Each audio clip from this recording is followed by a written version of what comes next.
मेरी बेटी की कोई भी गलती नहीं। वो तो उस लड़के की बातों में आ गई थी। उसने किसी की हत्या नहीं की। मैं मोदी जी और योगी जी से हाथ जोड़कर कह रही हूं, मेरी बेटी को बचा लो, उसको फांसी से बचा लो, उसको हमारे पास वापस ले आओ। ये दर्द है उस्मान नाजरा का, जिसकी बेटी शहजादी को दुबई में 21 सितंबर को मौत की सजा फांसी दी जाएगी। यूपी के बांदा की रहने वाली शहजादी दिव्यांग है और यूए की अबू धाबी जेल में कैद है। उस पर एक बच्चे का कत्ल करने का जुर्म साबित हो चुका है। देखिए ये रिपोर्ट। यूपी बांदा के मटौंध थाना क्षेत्र में एक गांव है गोयरा मुंगली। यहाँ रहने वाली शहजादी सामाजिक संस्था रोटी बैंक में काम करती थी। साल 2021 में उसका फेसबुक में आगरा में रहने वाले उजैर से संपर्क हुआ। उजैर ने झूठ बोलकर शहजादी को अपने प्रेम जाल में फंसा लिया। शहजादी का चेहरा एक साइड से बचपन में झुलस गया था। चेहरा सही करवाने के लिए उजैर ने शहजादी को आगरा बुला लिया। इसके बाद उसे इलाज करवाने के नाम पर नवंबर 2021 में दुबई में रहने वाले दंपत्ति फैज और नादिया के हाथ बेच दिया। फैज आगरा का ही मूल निवासी है। इसके बाद से शहजादी वही जेल में बंद है।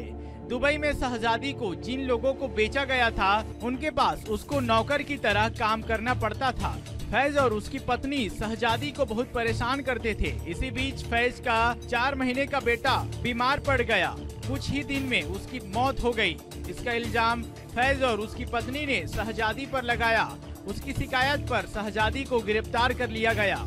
दुबई की कोर्ट में केस चला। 4 महीने पहले शहजादी को बच्चे की हत्या के जुर्म में मौत की सजा सुनाई गई। अब उसे 21 सितंबर को फांसी दी जाएगी। वही शहजादी के पिता ने कोर्ट के जरिए उजैर दुबई में रहने वाले फैज और उसकी पत्नी के खिलाफ गंभीर धाराओं में मुकदमा दर्ज कराया है। शहजादी के पिता का कहना है कि बांदा पुलिस इन आरोपियों से पूछताछ करे, जिससे पूरी सच्चाई सामने आए। मां नाजरा ने बताया, तब बेटी ने हम लोगों से सच छुपाया था। उसने कहा था वो एक प्रतियोगिता में भाग लेने दुबई जा रही है। बाद में जब उसको सच पता चला और हमने भी बेटी का पता लगाने की कोशिश की, इसके बाद पूरा सच सामने आया। हमने पुलिस से भी मदद मांगी। उधर बेटी को हत्या के झूठे केस में फंसा दिया गया, जो उसने किया ही नहीं है। शहजादी के परिजनों के मुताबिक अबू धाबी के जेल में शहजादी को हम लोगों से बात करने की छूट दी है। शहजादी ने पिता से फोन पर बात की। उनसे वहां की कोर्ट के आदेश भी भेजे हैं, जिससे पता चला कि इसी महीने यानी 21 सितंबर को शहजादी को फांसी देने का आदेश दिया गया है। वही शहजादी ने अपने पिता से फोन में बातचीत में कहा कि वह अबू धाबी की जेल से छूटने के बाद अपने साथ हुए अत्याचार को सबके सामने लाना चाहती है।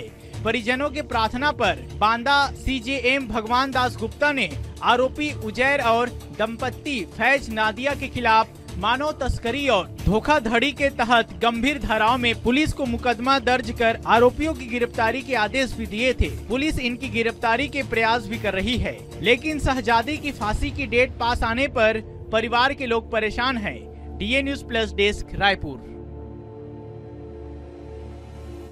आप देख रहे हैं गुनाह के छींटे। कहीं जाइएगा नहीं। हम थोड़ी देर में हाजिर होते हैं एक ब्रेक के बाद।